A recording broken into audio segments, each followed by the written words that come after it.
ଅଧିକ ଭାବିବା ଯେ ଆମେ ପାଥୋଲୋଜିକାଲ ଜ୍ଞାନ ରହିବା ଦରକାର, ତେବେ ଯାଇକି ଆମେ ଇଲେକ୍ଟ୍ରୋଫୋରେନ୍ସିକ୍ ପ୍ରାକ୍ଟିସ୍ କରିପାରିବା। ମୁଁ ମଧ୍ୟ କଣ ଆମେ ଭାବିବା ଯେ ଆମେ ବହୁତ ପ୍ରକାର ରୋଗ ଜାଣିବା, ଯୋଉ ଫାର୍ମାସିରେ ଆମେ ପଢୁଛୁ ବିଭିନ୍ନ ପ୍ରକାର ବଡିର ଅର୍ଗାନିକ ଇନଅର୍ଗାନିକ ସବଷ୍ଟାନ୍ସକୁ ନେଇକି ତାକୁ ଆମେ କମ୍ପେୟାର କରିକି ପାଠ ପଢିବା, ଭାବିବା ଯେ ଆମେ ବହୁତ ଆଗକୁ ଚାଲିବା, ଇଲେକ୍ଟ୍ରୋଫୋରେନ୍ସିକ୍ ଆଗକୁ ଚାଲିବା, କଦାପି ନୁହେଁ। ତାକୁ ମଧ୍ୟ ପ୍ରୁଭ୍ କରାଯିବ।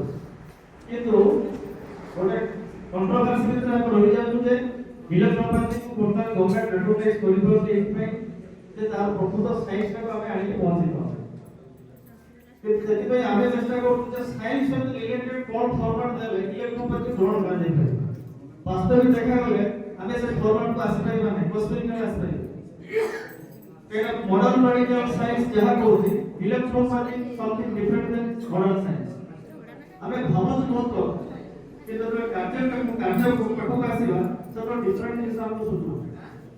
ତେଣୁ ଆମେ ସିମ୍ପ୍ଲିଫାଇ ଯିବା, ଇଲେକ୍ଟ୍ରୋଫୋରେନ୍ସିକ୍ ଯୋଉ ଆଧାରରେ ବର୍ତ୍ତମାନ ଆଗେଇ ଚାଲିଛି ସେଇ ଆଧାରକୁ ଆମେ ଆହୁରି ବିଶିଷ୍ଟ କରିପାରିବା, ସେଟା ଚିନ୍ତା କରିବା।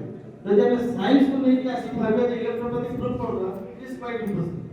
ମୁଁ ଭାବୁଛି ଆମେ ଅଧିକାଂଶ ବର୍ଷ ହେଲାଣି ମୋର୍ ଦେନ୍ 30 ଇୟର୍ସ, ଆଉ ଯୋଉମାନେ ଆମ ଗଣରେ ଅଛନ୍ତି ସେମାନେ ମଧ୍ୟ ମୋର୍ ଦେନ୍ 40 ଇୟର୍ସ ଅଲମୋଷ୍ଟ ଚାଲିଗଲାଣି। ମାନେ ବର୍ତ୍ତମାନ ବଡ଼ ଜିନିଷ ଗୋଟେ ଚିନ୍ତା କରାଯାଏ, ଆହୁରି ଏମିତି କେତେ କ'ଣ ଚାଲିବା ଆମେ ପ୍ରୁଭ୍ କରିପାରିବା, ଆମେ ବଡ଼ ଅଧିକ ପ୍ରୁଭ୍ କରିପାରିବା। ଗୋଟେ ସିଷ୍ଟମକୁ ନେଇକି ଯିବା। ହଁ, ସିଷ୍ଟମକୁ ଆମକୁ ବୁଝିବା ଦରକାର।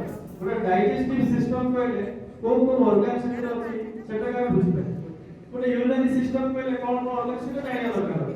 କିନ୍ତୁ ଯଦି ଆମେ ଆହୁରି ଡିପ୍କୁ ଯିବା, ଅର୍ଗାନିକ ଆଣ୍ଡ ଇନଅର୍ଗାନିକ ସବଷ୍ଟାନ୍ସକୁ ନେବା, ଗୋଟେ ସାଇଣ୍ଟିଫିକ ୱେକୁ ଯିବା, ଯୋଉଟା ଆମେ ପାଠ ପଢିକି ଆସୁଛୁ, ସେଥିରେ ଗଲେ କିଛି ପାଇବା, ଫଳଫଳ କିଛି ପାଇବା, କାରଣ ସେଟା ଗୋଟେ ସମଥିଙ୍ଗ ଡିଫରେଣ୍ଟ। ତେଣୁ ଯୋଉ ଭାବରେ ଇଲେକ୍ଟ୍ରୋଫୋରେନ୍ସିକ୍ ଅଛି ସେଇ ଭାବରେ ଚାଲିଥାଉ ଏବଂ ତାରି ଭିତରେ ଆମେ ରିସର୍ଚ୍ଚ ଦେଇଥାଉ।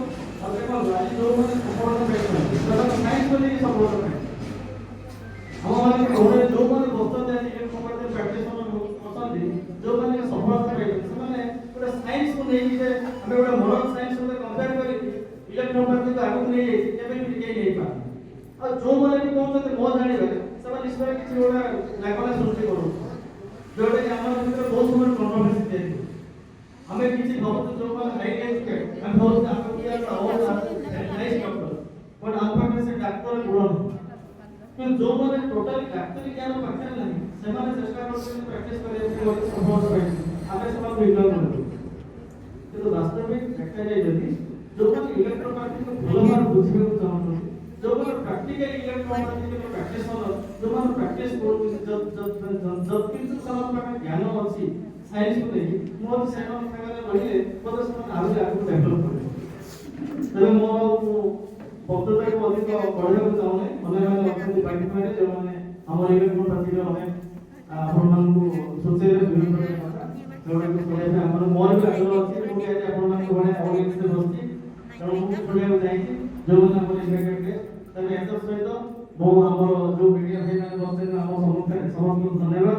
ତେବେ ଦୂରରୁ ଆସିଥିବା ଅନେକ ଡାକ୍ତର ଭାଇମାନେ ଯେଉଁମାନେ ମୋ ସମ୍ମୁଖରେ ଅଛନ୍ତି ସେମାନଙ୍କ ଜଣେ ଜଣେ ନାଁ ଥିଲେ ବହୁତ ନାଁ ହେଇଯିବ। ତେଣୁ ସମସ୍ତଙ୍କୁ ମୋ ତରଫରୁ ଆନ୍ତରିକ ଶୁଭେଚ୍ଛା, ନବବର୍ଷର ଶୁଭେଚ୍ଛା।